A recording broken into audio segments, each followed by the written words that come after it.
A Najeriya, inda rundunar 'yan sandan Najeriya a Kano ta tabbatar da kama wata tsohuwa da ake zargin ita ce silar kwakule ma wani karamin yaro mai suna Mustapha Dahiru ido domin yin sihiri. Rundunar 'yan sandan ta ce ta kamo matar ne bayan koke da ta samu daga jama'ar wata unguwa a karamar hukumar Tarauni ta jihar ta Kano. Daga Kano din ga Khalifa Shehu Dokaji da ƙarin bayani. Tun dai gabanin rundunar 'yan sandan ta Kano ta kai ga kamo matar da ake zargi da baiwa yaron umarni ya samu mata ido don hada masa layar zana. Kungiyar tsaro ta vigilante da ke yankin dan tsinke da ke kusa da unguwar Sheka su ne dai suka kamo matashin da ake zargi da cirewa wani yaro mai suna Mustapha Dahiru da dan shekaru 10 zuwa 11 ido. Rabiu Suleiman mai matasa shine mataimakin sakatare na kungiyar 'yan vigilante da ke unguwar dan tsinke a Kano ya kuma yi min karin bayani.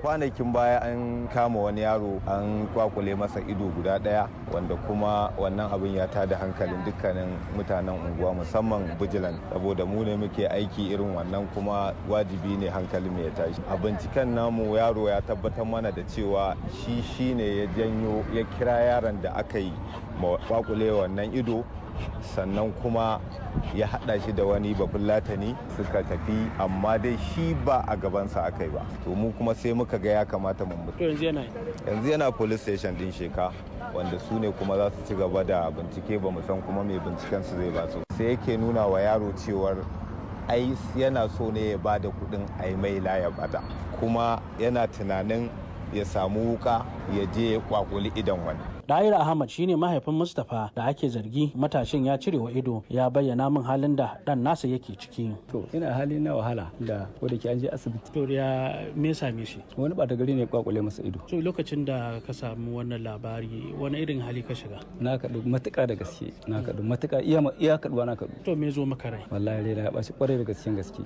To kamar lokacin da ka zo ka hau kansa me ka fara tunani? To abin na fara tunani dan ni lokacin da gaya min na ɗauka ma ya rasu. To da na zo asibiti na same shi kuma sai na ga ina kusan cikin hayyacin sama tunda ana magana da shi ya faɗi duk abin da ya sani. To kamar yanzu ba da aka kai shi asibiti shin ya lafiyarsa take? Ya samu lafiya duk komai yana yi ina cin komai kuma yana yin komai sai dai rashin idan kawai. To yanzu menene fatan ka? To fata na hukuma ta yi adalci.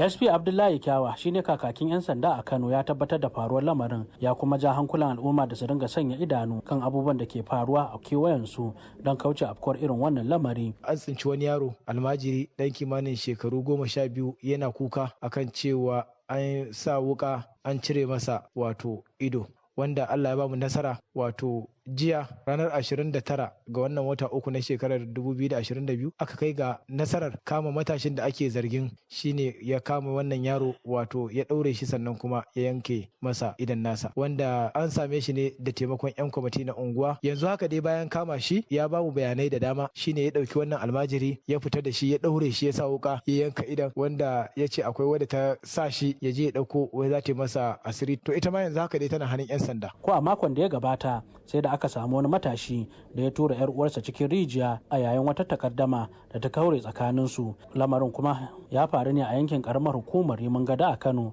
Khalifa Shehu Dokaji, sashin Hausa na BBC daga Kano a Najeriya. To an gashi da Khalifa Shehu Dokaji. To bari kawo muku wasu saƙonni da kuka aiko mana kafin rufe shirin. Akwai saƙon da ke cewa muna jajantawa 'yan uwa da iyalan waɗanda suka rasa rayukansu sanadiyar harin bam